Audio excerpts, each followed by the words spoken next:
Chief Shane is chief of the Tkemlups to Secwepemc here in Tkemlups and the tribal chief of the Shuswap Nation Tribal Council.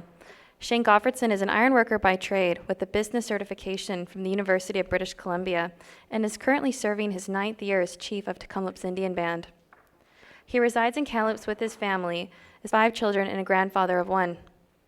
Shane is a strong believer in culture, customs, and traditions and values his community and family first. Chief Shane Gottfriedson's business leadership extends beyond his community. He currently serves on several regional, provincial, and federal committees, and in addition to his duties to his community, he is the elected tribal chief of the Shuswap Nation Tribal Council. His leadership is about the people, the families, and the community. He strives to treat everyone equally and with respect. He has an open-door policy, makes every effort to return phone calls, and attends events consistently, as we can see here. Being chief is more than a job. He believes it is an opportunity to make a difference for his community. Please help me welcome Chief Gottfriedson to the floor.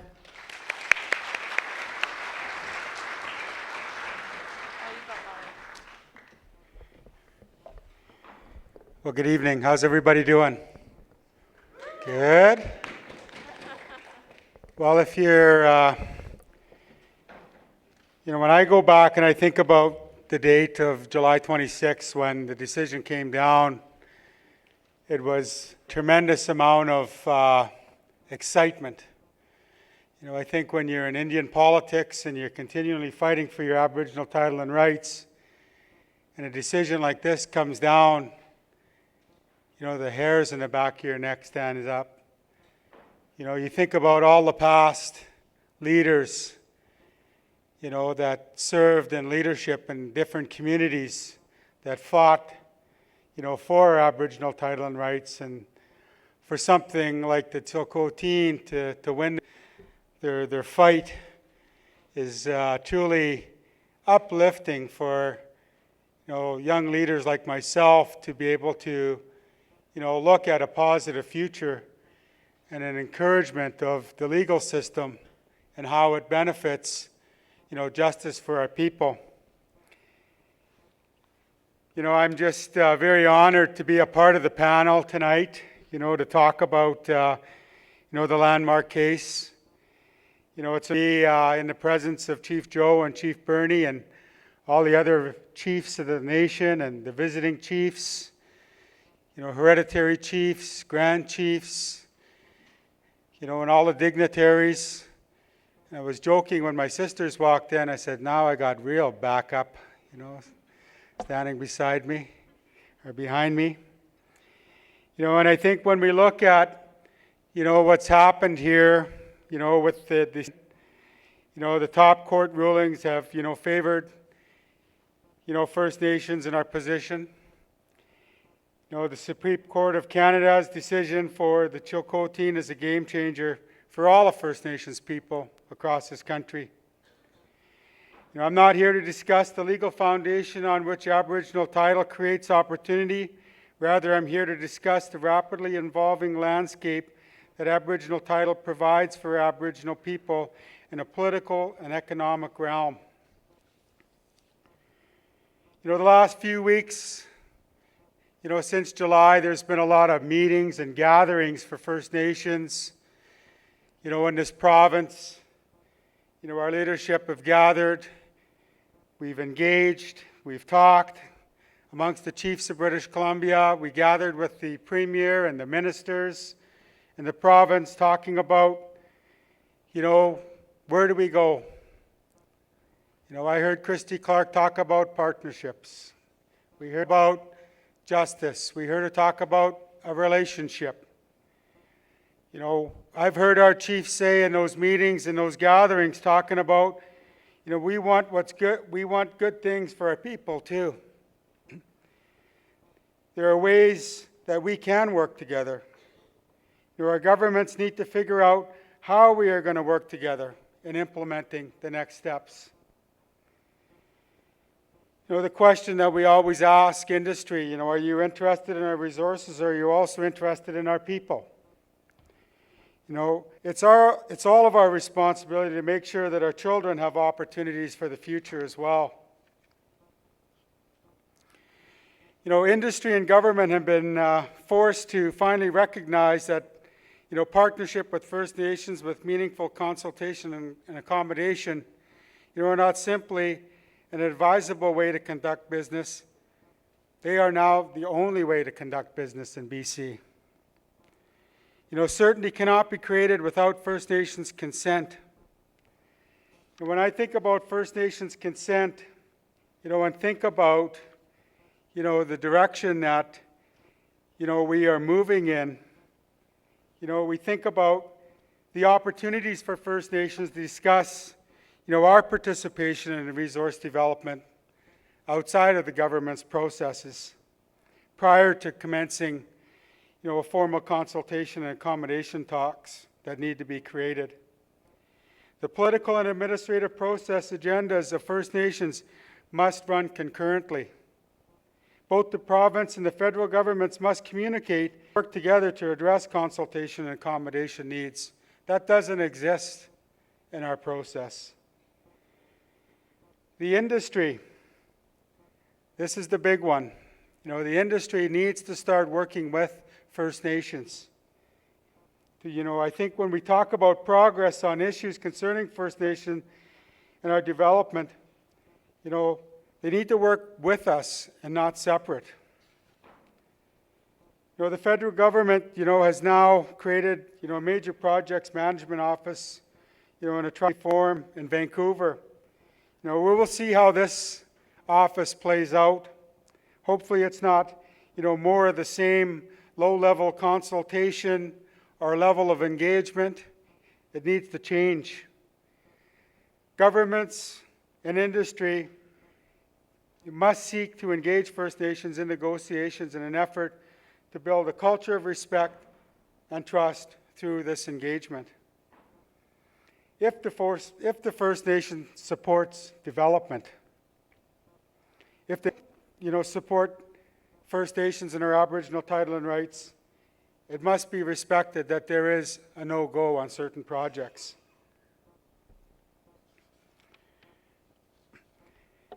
When the Tsilhqot'in decision, the result of the court's decision makes the obligation that government and industry are required to carry out on the form and content of the duty to consult and accommodate significantly more substantive. For project proponents and government, the court's decision is more consistent with the view First Nations hold on themselves as government to be negotiated with rather than just stakeholders to be consulted. A deep level of consultation will apply to matters of infringement or impact on First Nations traditional territory where treaty does not exist.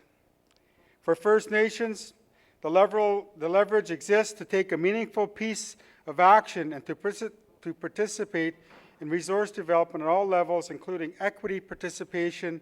In order for this to be realized, First Nations must choose to seek support of capacity building mechanisms to access capital. If the First Nation chooses to participate in projects, they must enter negotiations prepared with their terms and conditions. Government and industry must be prepared to take a meaningful action on such terms, including the facilitation of access to capital for equity participation if required. The deep level of accommodation and consultation that is needed goes beyond the means of today's approach and must involve a new and innovative benefit and accommodation measures.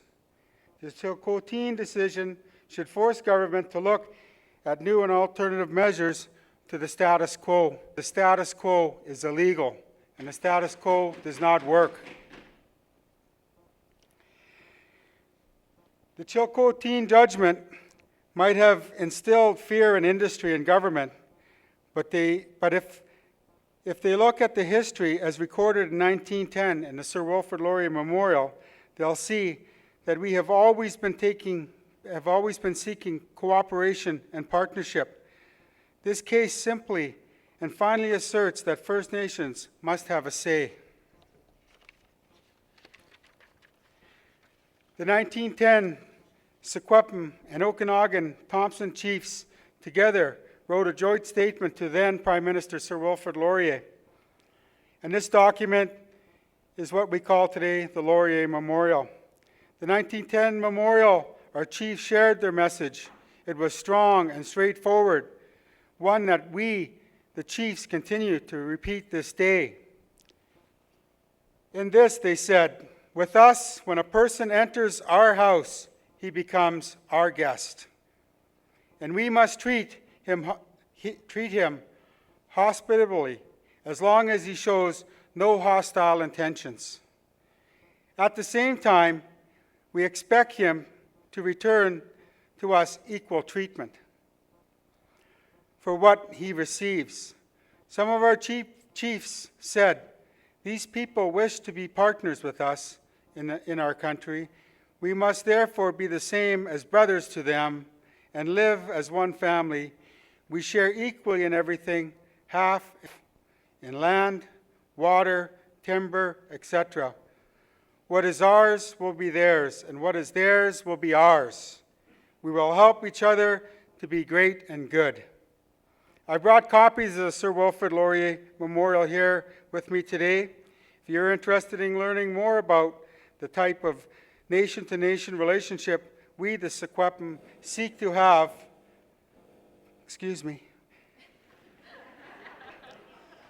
please come by and grab one.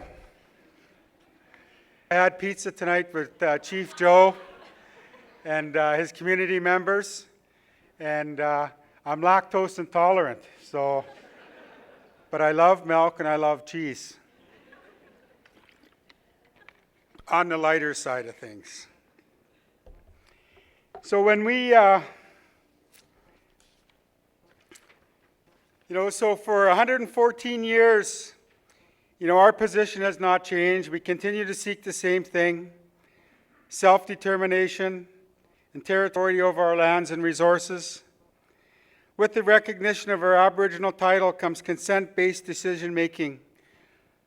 Only with this can we have a harmonious and cooperative relationship with government and industry.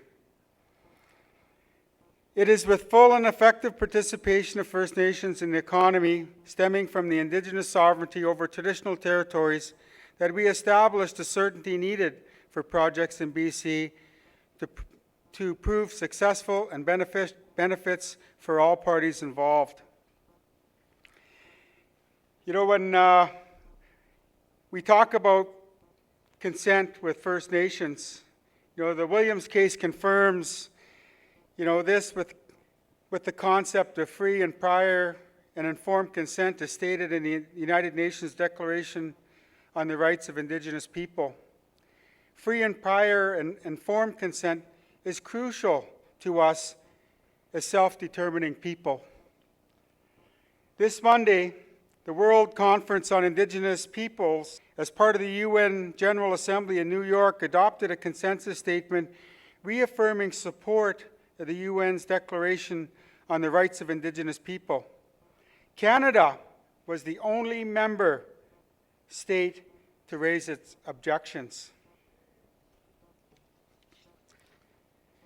Canada's stated objections to this was they will not commit to uphold provisions of the UN Declaration that deal with free and prior and informed consent if provisions were interpreted as a veto. Having consensus doesn't mean a veto, as our federal government implies. Free and prior and informed consent to us means being at the table to make decisions about our traditional territories so that we can ensure any decisions being made about the land respect our Aboriginal title and rights, honor the environment. Our First Nations people are long-term thinkers, and quick economic benefits don't mean much in the long run if the impact to the environment will mean its use will not be there for our future generations, or what we leave for them is not sustainable or healthy. Moving forward, what is required is consent-based decision-making for First Nations people on all projects being proposed on our traditional lands. Political will, infrastructure, responsive regulatory bodies, taxation, leasing, environmental protection. A developed culture of partnership and entrepreneurship with all parties in BC working together. An ability to quickly capitalize on these opportunities in moving forward our Aboriginal title and rights so we can all feel the benefits which will flow from this recognition. I've seen so many of our people across this province struggle with poverty. That, when we talk about, the benefits to our land, when we talk about the resources to our land, when many of our people live in third world conditions. Our protocols and agreements with neighboring nations, we're working on strengthening our positions, strengthening our unity so we can, all work to be great and good. On November 21st,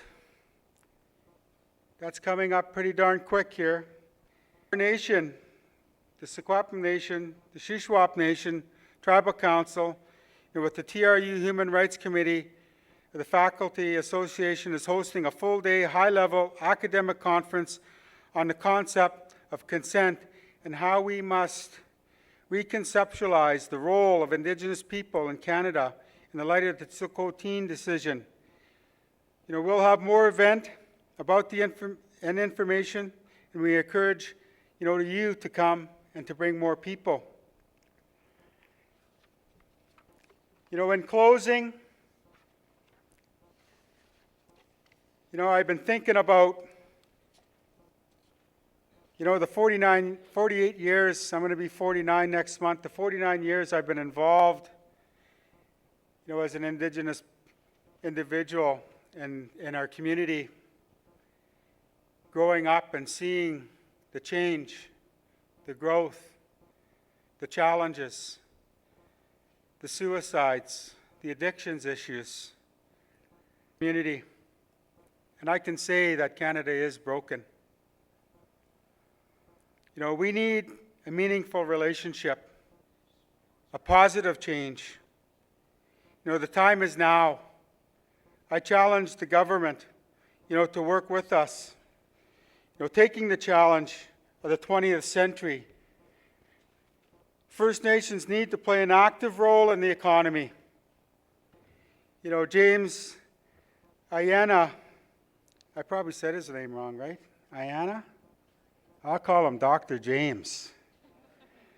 009, not 007, 009. Talked about the relationship, with First Nations that, Canada is broken. That the Conservative government has engaged in a cynical and unilateral approach that has badly damaged the relationship between the Crown and Indigenous people in Canada.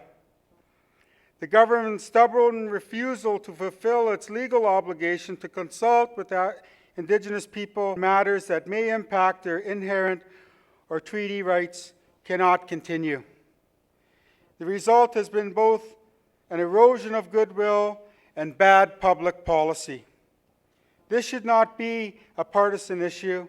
This is about rebuilding the trust between Canada and the Indigenous people of this country. As Indigenous people in Canada have made it clear, nothing decided about us without us. Thank you very much.